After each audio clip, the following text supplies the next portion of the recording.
Hi guys, this is Warren again. I had to take a little short break, and now I'm back. And let's go ahead and lay out a rafter using the framing square. So we know that the arm describes plumb conditions, and I have 1, 2, 3, 4, 5, 6 units of rise for every 1, 2, 3, 4, 5, 6, 7, 8, 9, 10, 11, 12 units of run. The unit of run for common rafters is always 12 inches. Now, the unit rise can change. So the unit rise can be 5. If this is 5, then that would be 13. If that was 8, that would be 14.42. So that number right there is a unit of rafter length. For every 6 inches that I come up here above the wall and go, for every 12 inches that I go toward the center line, I'm also laying out 13.42 units of inches of rafter length. So I need, how many of these do I need? I need 4 of them. 4 units of rafter length per 4 units of 12 inches of run and 4 units of 6 inches of rise. I hope that's not too confusing, because roof framing is confusing. So is stair building. So we do the best we can. So we'll go ahead and get started with laying this rafter out using the rafter square. So I'm going to put 6 inches here right along this top edge and 12 right there. Okay? And I'm going to scribe, that's the center line of the building. Okay? And I'm going to see where 12 is.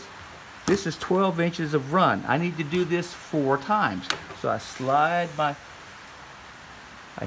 my square down and I hold the same dimension.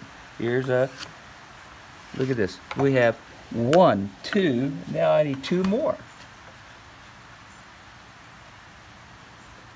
Here's 1. I don't really have to lay this out like this, but it's a good visual. Slide it down 1 more time. And there's 6. And there is 12. And here we go. And right there is the, right there is the end of the rafter. And 12. 6 and 12. Okay, so this right here, I'm going to measure back up 1.5 inches and then hold 6/12 and come right through that mark, and there is my bird's mouth.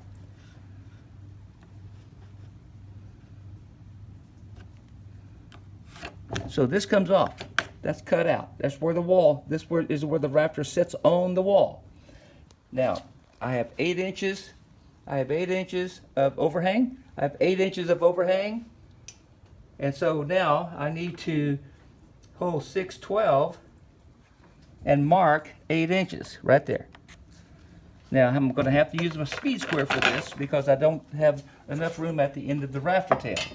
So I just scribe a 6/12. These are the common cuts right here, and I put that on 6 right there and come right through that mark for the overhang. This is overhang. And this is where my sub fascia board would be. Right there at the end of that overhang, end of that rafter. Now let's go back up to the top.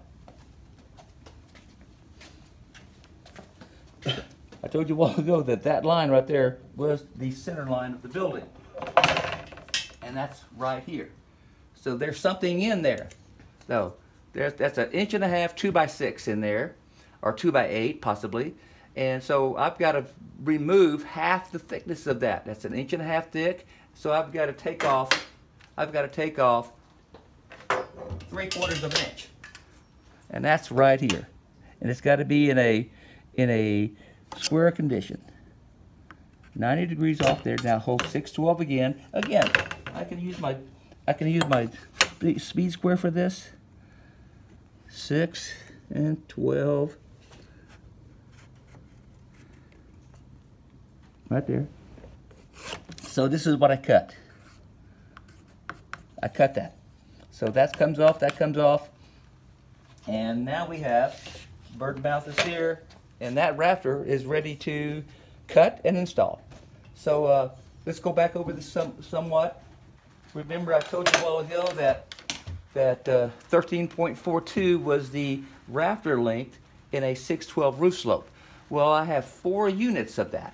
So 4 units of rafter length at 13.42. 13.42 times 4 is 53.68 inches. Okay? If I want that expressed in feet, I divide that by 12. And now I get 4.47 feet. Now the overhang is 8 inches.